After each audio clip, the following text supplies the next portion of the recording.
My wife told me her childhood best friend would always matter more than me, reducing me to nothing. But walking away set off a quiet chain reaction that destroyed her fantasy, shattered every safety net, and left her facing a reality she never prepared for. I, 30 male, have been a lineman for 8 years now. We serve Central Kansas.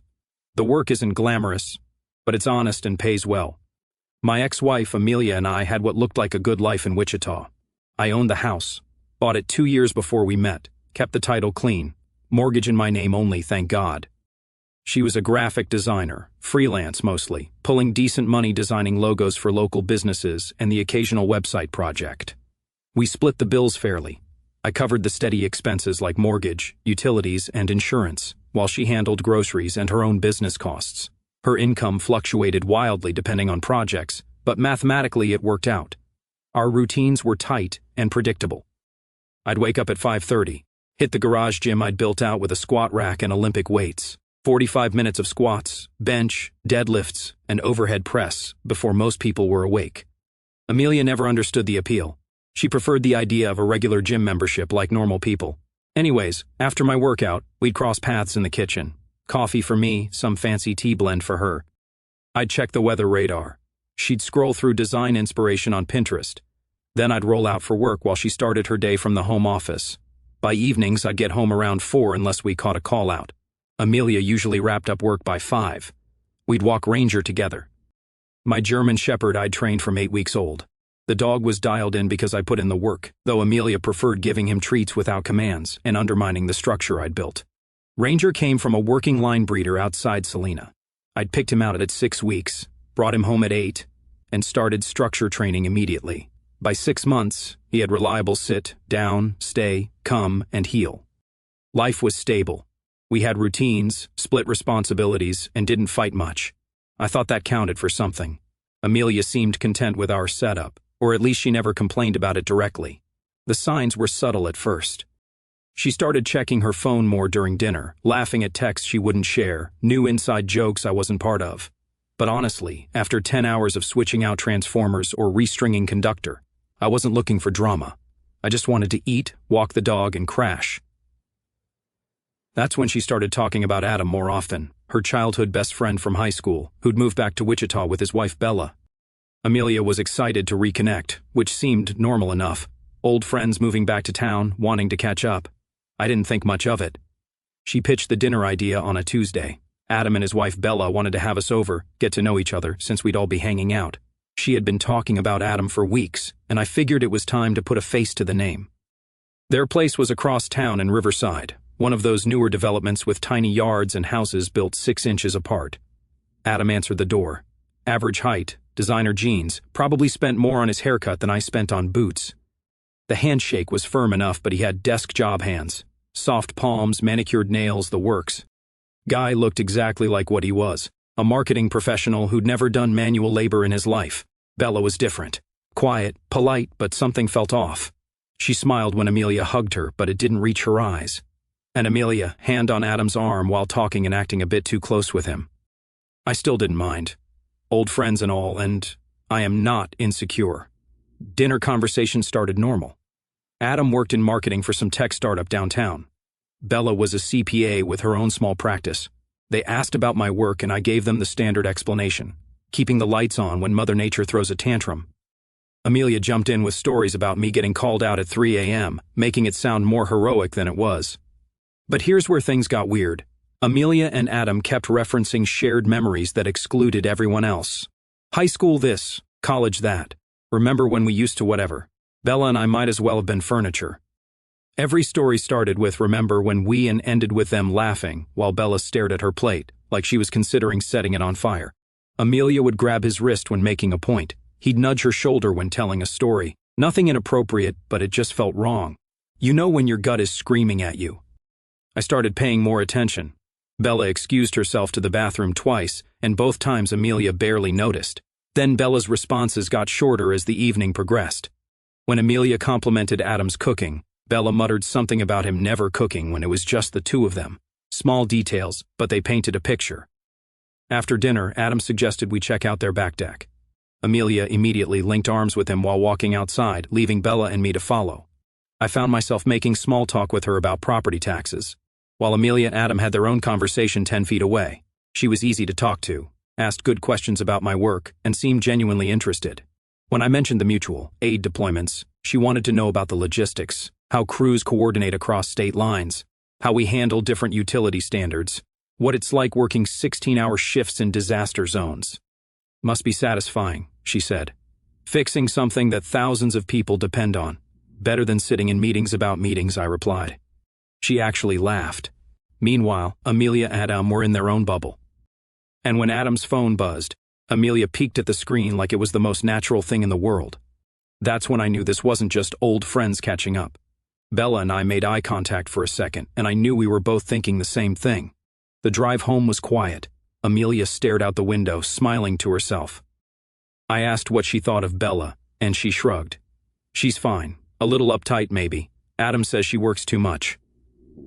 What about Adam? I asked. He's exactly like I remembered. Funny, smart, easy to talk to. I'm so glad he moved back to Wichita. I bet she was. Over the next few weeks, the pattern became clear. Amelia started staying up late on her phone, helping Adam with design projects for his company. Funny thing about design work, it usually doesn't require texting until midnight. She'd laugh at her screen during morning coffee, then quickly close whatever app she was using when I looked over. The second dinner happened 2 weeks later, this time at our place.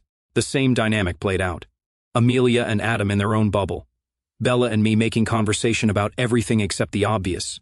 Bella mentioned they were thinking about taking a weekend trip to Denver. Adam immediately suggested Amelia and I should come along. It would be so fun, just like old times. Amelia lit up like Christmas morning. After they left, Amelia spent an hour texting. When the first asked who she was talking to, she said Adam was sending her photos from their high school reunion. Photos that apparently required immediate responses. The breaking point came when Amelia announced she was going to help Adam pick out a birthday gift for Bella. They'd spend Saturday afternoon shopping together, just the two of them, because Adam knows I have great taste and Bella's so hard to shop for. Because nothing says platonic friendship like a married woman spending 6 hours alone with another woman's husband to buy gifts for said woman. I'm sure Hallmark has a card for that. Sorry I'm emotionally cheating with your husband, but look at this thoughtful necklace we picked out together. I pointed out that maybe Bella would prefer to pick out her own gift, or that we could all go together. Amelia rolled her eyes and said I was being weird about her friendship. Adam and I have always been close. You knew that when you married me. Yeah, I knew they were friends. I didn't know friendship included solo shopping dates and midnight design consultations. I know what you're thinking. But I still stayed quiet. I wanted to see how far she'd go. Maybe to prove to myself I am not the problem here. The shopping trip was the catalyst, but the explosion came later that week. Amelia spent 6 hours with Adam gift shopping, came home with bags from stores she'd never shopped at before, and immediately locked herself in the bathroom for an hour. When she came out, her hair was different, and she was wearing perfume she'd bought that day. She'd also bought new underwear, expensive stuff. When I asked about it, she said she was trying to feel better about herself, and that sometimes new lingerie helped with confidence. Right? Because that's what married women do. Buy lingerie to boost confidence while shopping with other women's husbands. Victoria's Secret must have a whole section for that demographic. Adultery and confidence is aisle 6. I asked how the shopping went. Great. We found the perfect necklace for Bella. Adam has such good taste. Then she launched into a detailed review of their day. Lunch at some trendy place downtown. Browsing boutiques I'd never heard of. Stopping for coffee at 3 different shops because they kept finding cute places to sit and talk. Sounded like a date to me, but what do I know? That's when the argument started. I mentioned that maybe Amelia could include Bella more in their friendship activities since the woman seemed uncomfortable. Amelia's response was immediate and defensive. Bella's just jealous because she doesn't have a close friendship like Adam and I do. Not everyone understands how special our connection is. Special connection, right? I'm sure that's what they're calling it these days. I tried a different angle. Maybe we could do more double dates that actually involved all 4 people, instead of Amelia and Adam having private conversations while Bella and I watched. Amelia rolled her eyes and got defensive real quick. Oh my God. So now you're being insecure because I have a male friend. We are in the 21st century. Ezra, grow up. It's not about male friends. I said it's about boundaries and respect. You're acting like his girlfriend, not his friend. That's when her mask slipped. Maybe if you put half as much effort into our relationship as Adam does, I wouldn't need to get emotional support from someone else. The argument escalated over the next hour. She accused me of being controlling, jealous, and threatened by Adam's success. I pointed out that success doesn't typically require midnight texting sessions with married women. She said I didn't understand their history, their bond, their special dynamic. We've been through everything together, she said. Breakups, college stress, family drama. He knows me better than anyone, including you. Your husband? I asked. That's different. You're my partner. Adam is my person. Your person while married to someone else. While his wife sits in our living room making awkward conversation because her husband is too busy being someone else's person to notice her discomfort. I tried logic. How would you feel if I had a female friend I texted until midnight, went on solo shopping trips with, and called my person? Her response was classic deflection. That's completely different. Adam and I have been friends for 15 years. We're not doing anything wrong. Then why does Bella look miserable every time we hang out? Because she's insecure and controlling. Adam says she gets jealous of all his friendships. Adam says, of course. The final straw came 3 days later. Amelia announced she was going to a concert with Adam, some band I'd never heard of, playing at a venue downtown. Bella wasn't invited because she doesn't like their music and would just complain the whole time. Since when do married people go to concerts together alone? I said. Listen, Amelia, if you think I am stupid here, you are dead wrong. I have been patient and understanding, but that's just too much. You don't get to control who I'm friends with. Adam has been there for me through everything.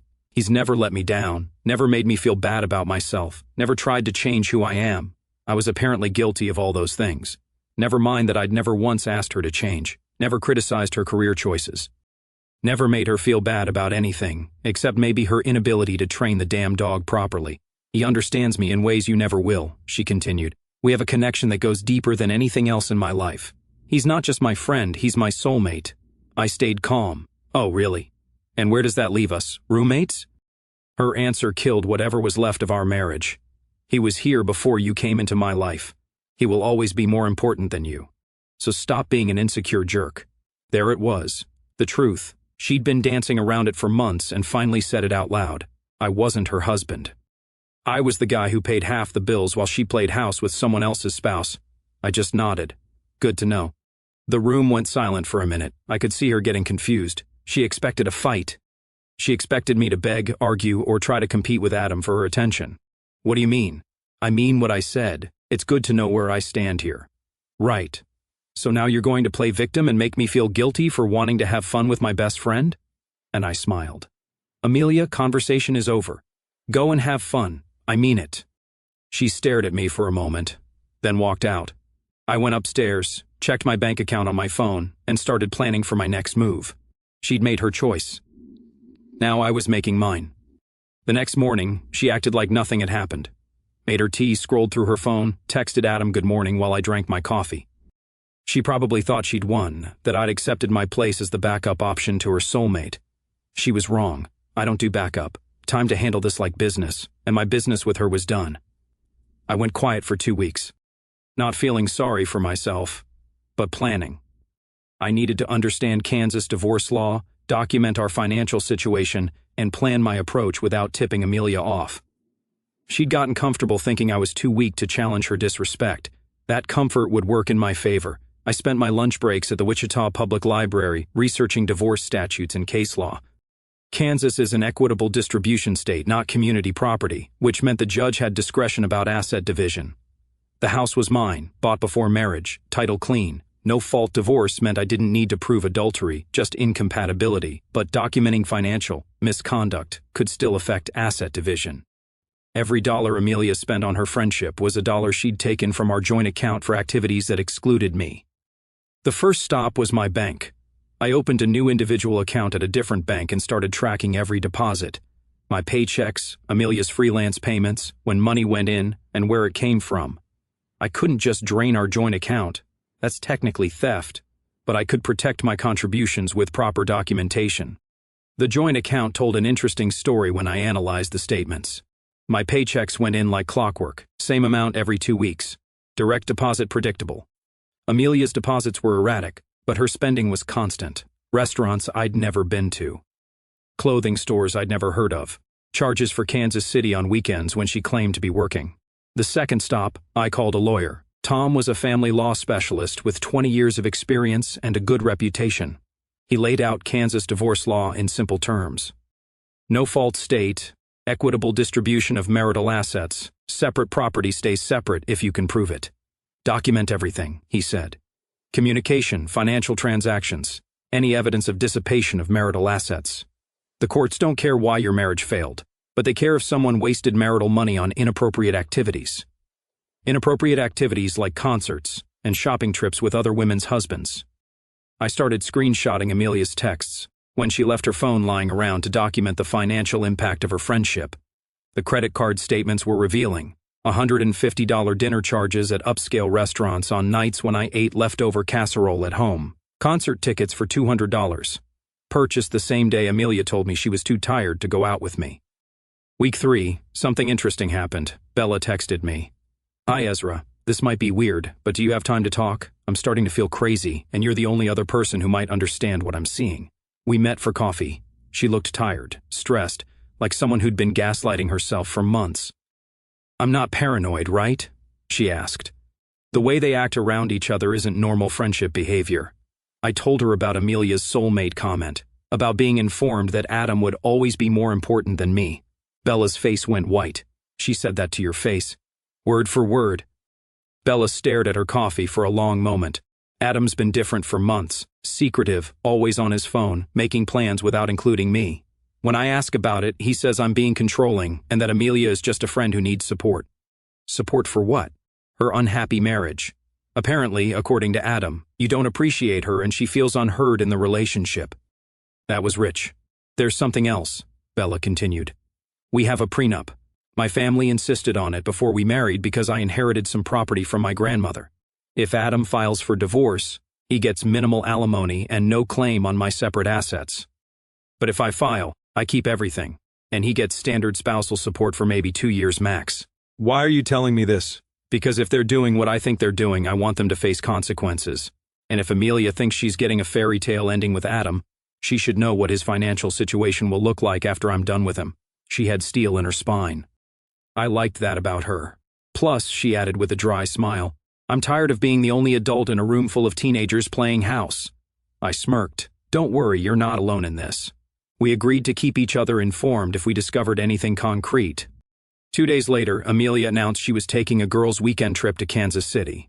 Funny thing, she didn't mention which girl she was going with, and when I asked, she got defensive about me checking up on her. I need space to think about us, she said. Maybe some time apart will help you realize what you were doing to our marriage because of your insecurities. I played along. You're right, Amelia. Maybe I should think about it. Then I helped her pack, even carried her bag to the car, smiled and told her to have fun. She seemed confused by my lack of drama, but she drove off anyway. 4 hours later, Bella texted me a photo. Amelia's car in the parking lot of a downtown Kansas City hotel. Adam's car parked 2 spaces away. Girls' weekend, Bella wrote. Guess the girls include my husband. That was all the evidence I needed.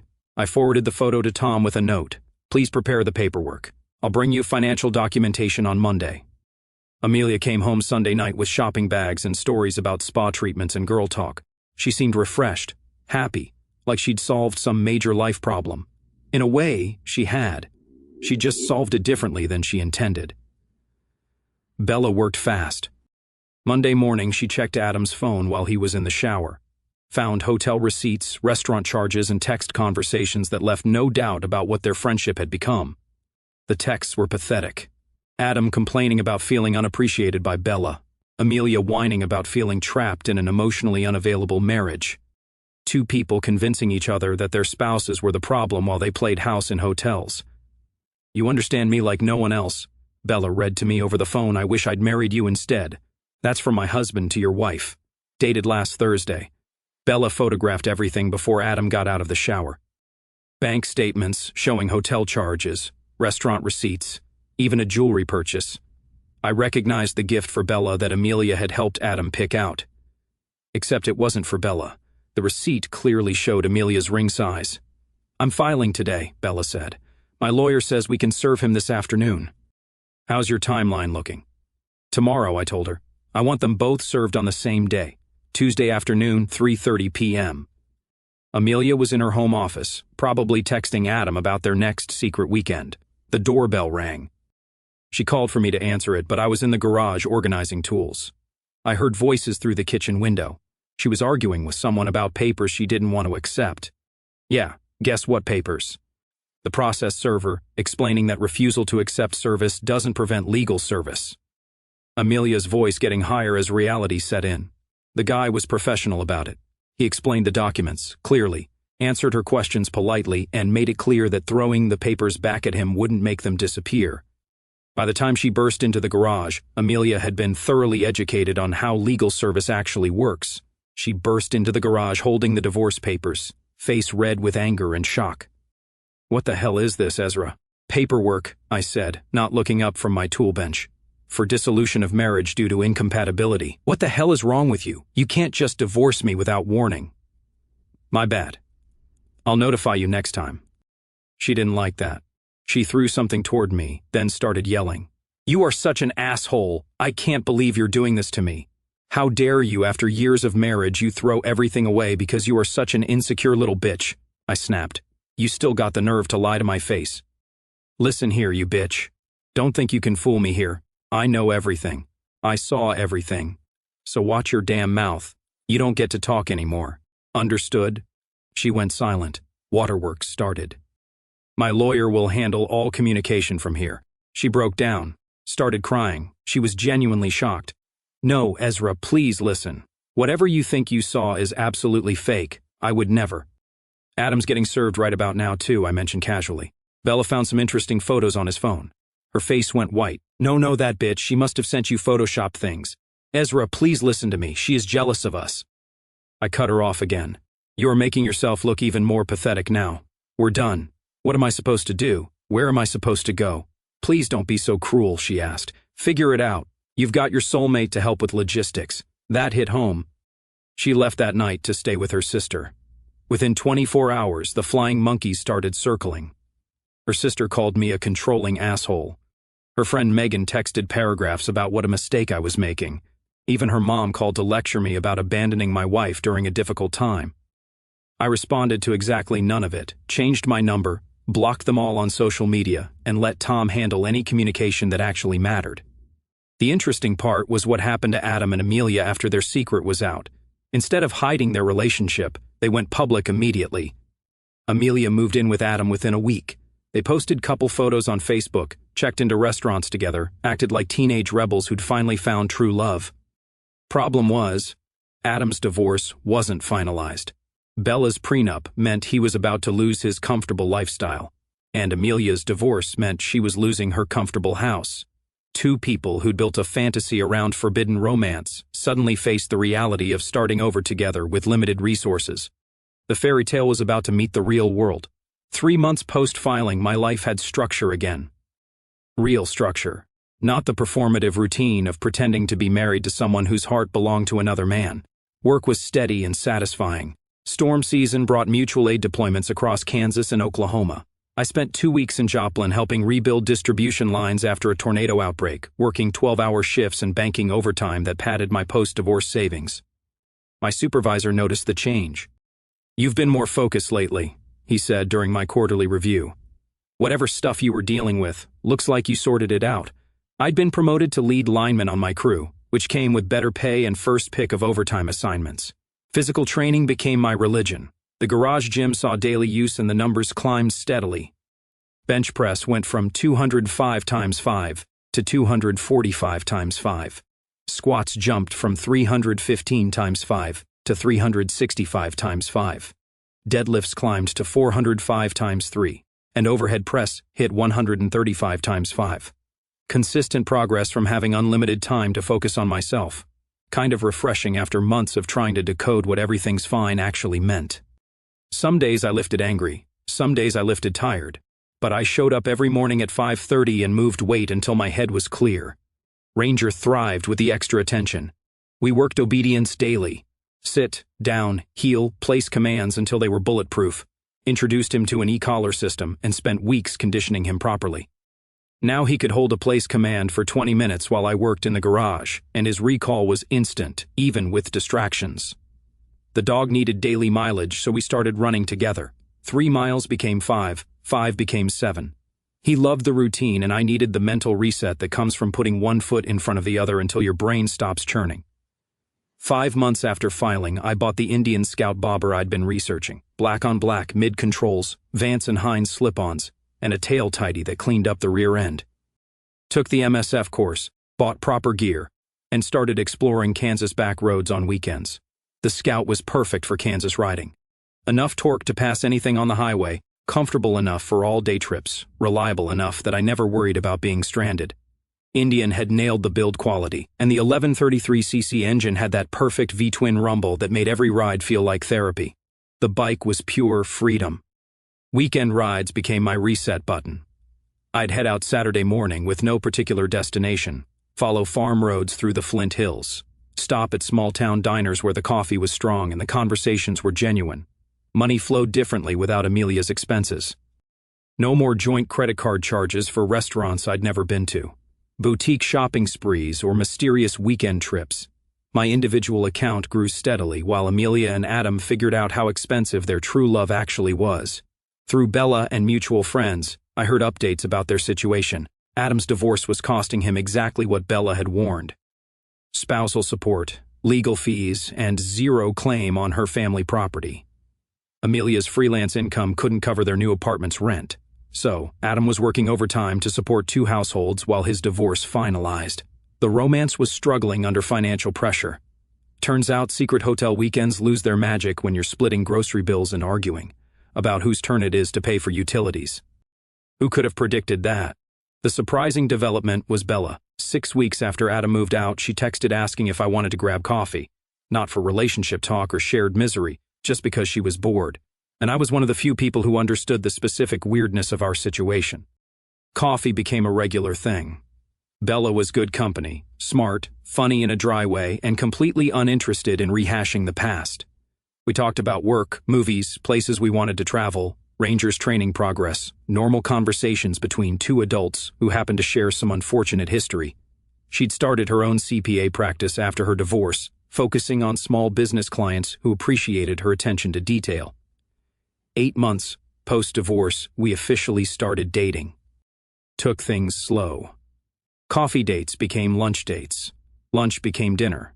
Dinner became weekend plans that included dog parks and bookstores and motorcycle rides through the Flint Hills. She fit on the back of the Scout like she belonged there. She asked good questions about the bike, appreciated the engineering, and never complained about wind or noise or distance. The chemistry was there. Amelia and Adam, meanwhile, were discovering that true love doesn't pay bills or resolve fundamental incompatibilities. Through the grapevine, I heard they were fighting about money, future plans, and whose fault it was that their respective divorces were so expensive. But that was background noise.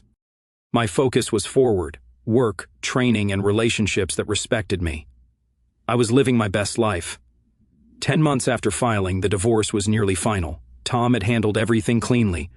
I kept the house, Ranger, and my retirement accounts. Amelia kept her sad business, her car, and whatever dream she'd built with Adam. No alimony, exactly the break I'd wanted. Bella and I were solid, just 2 people who enjoyed each other's company and were building something real without rushing the timeline. She'd started spending weekends at my place, and Ranger had adopted her completely. The dog was a good judge of character. Then this happened. Friday night, my buddy Nate suggested checking out a new place downtown. Live music, decent food, good for catching up since we'd both been busy with work. Bella brought her friend Meredith, who Nate had mentioned wanting to meet. Double date potential. Nate had been trying to meet Meredith for months, but was too stubborn to admit he needed help with introductions. Just happened to mention it to Bella, he'd said when I suggested setting something up. As we sat before the girls showed up, Nate started. "Bro, I'm kind of nervous. What do I say first?" "Nate, are you serious right now? Don't act all coy and shy." "Shut up, Ezra. I just don't want to look cringy." "Well, you kind of are," I teased. "Fuck you, you're welcome." Then Bella and Meredith showed up. We'd been there maybe an hour when someone showed up. Guess who? Yep, Amelia. She looked rough, tired, stressed, like someone who'd been living in a blender. Her hair was different, shorter, cheaper color job, and she'd lost weight she couldn't afford to lose. The confident woman who declared Adam her soulmate had been replaced by someone who looked like she was barely holding it together. Amelia spotted our table immediately and made a direct line over. Bella tensed beside me. Nate muttered, "Oh shit. Bad timing." Meredith looked confused. "Ezra, I need to talk to you," Amelia said without preamble. "Please, just 5 minutes." "We're busy here," I replied. "Talk to Tom. It's not about the divorce. It's about something else, something important." Her voice had that strained quality that meant she was close to crying in public. Whatever was happening in her life, it wasn't going well. "Fine," I said. "You've got 5 minutes." Amelia and I walked to an empty corner near the back bar. She was shaking slightly. "Adam's in trouble," she started. "Real trouble. The police came to our apartment yesterday. There are charges, federal charges. I waited for more information." "Tax evasion," she continued. "His company was involved in some scheme with fake contractors and unreported income. The FBI raided his office last week. His lawyer says he's looking at possible prison time. And I'm pregnant, Ezra, 2 months." She was crying now, trying to keep her voice low enough that other people couldn't hear. She paused, waiting for me to say something. When I didn't, she continued, "I know I messed up. I know I hurt you and destroyed our marriage for something that turned out to be a fantasy, but you're a good man, Ezra. You're stable and responsible, and you always took care of me. Maybe we could try again. Maybe this baby could be a fresh start for us. I shit you not." She actually had the nerve to say that. She looked at me with desperate hope, like I might suddenly say, "Don't worry, I've got you, sweetheart." This woman who'd thrown away her marriage for a man who was apparently a criminal was now asking me to raise another man's child because her soulmate had turned out to be unreliable. The response came easily. "And how does any of that concern me?" Amelia's face crumpled. "What do you mean?" "You made your choice. Got knocked up by your bestie who is apparently going to bail, and you want me to fix it for you? But I was wrong. I see that now. I made a huge mistake." "Yes, you did. And that mistake is yours to live with, not mine to fix. You can't just walk away from me when I need help. Watch me." I started walking back toward our table. Amelia followed, voice getting louder and more desperate. "You're really going to let your pregnant ex-wife struggle alone? What kind of man does that?" I stopped and turned around. The bar was starting to notice the commotion, but I didn't care. "Call Adam. He's your soulmate, remember? He's going to prison. Not my problem." Amelia's desperation turned to anger. "You're pathetic. You never fought for our marriage. You just gave up like a coward." That's when Bella appeared at my side. Not possessive or territorial, just present, calm, put together, wearing a dress that probably cost more than Amelia's entire outfit. The contrast was stark. "Everything okay here?" Bella asked. Amelia looked between us, finally understanding that this wasn't some temporary rebound. Bella and I were together, serious, building something real while her fairy tale crumbled. "Seriously?" Amelia asked. "Bella, you're dating him just to get back at us?" "Nope. I don't even think about you, Amelia. We're just enjoying life here." That's when she completely lost it. Started screaming about how I was vindictive and cruel, how Bella was a manipulative bitch who'd stolen her husband's best friend, how we were both pathetic for finding each other through shared misery. The language got creative, personal, and loud enough that security started moving our direction. Nate appeared with his phone out, recording Amelia's meltdown for posterity. "Ma'am, you need to lower your voice or leave," the security guard said. "I'm not going anywhere until I get some answers," Amelia yelled. "Actually, you are," Nate said, still recording. "Keep your hormonal ass away from here." Security escorted her toward the exit while she continued screaming about how we'd all regret treating her this way, how karma would catch up to us, how Adam was twice the man I'd ever be, even if he was going to prison. The bar went quiet for about 10 seconds after the door closed behind her. Then conversations gradually resumed and the band started playing again. Nate sat down with a huge grin. "Damn, I'm sending this to the boys, they're going to love it." And just like that, ladies and gentlemen, the Amelia saga ended. Never heard from her again.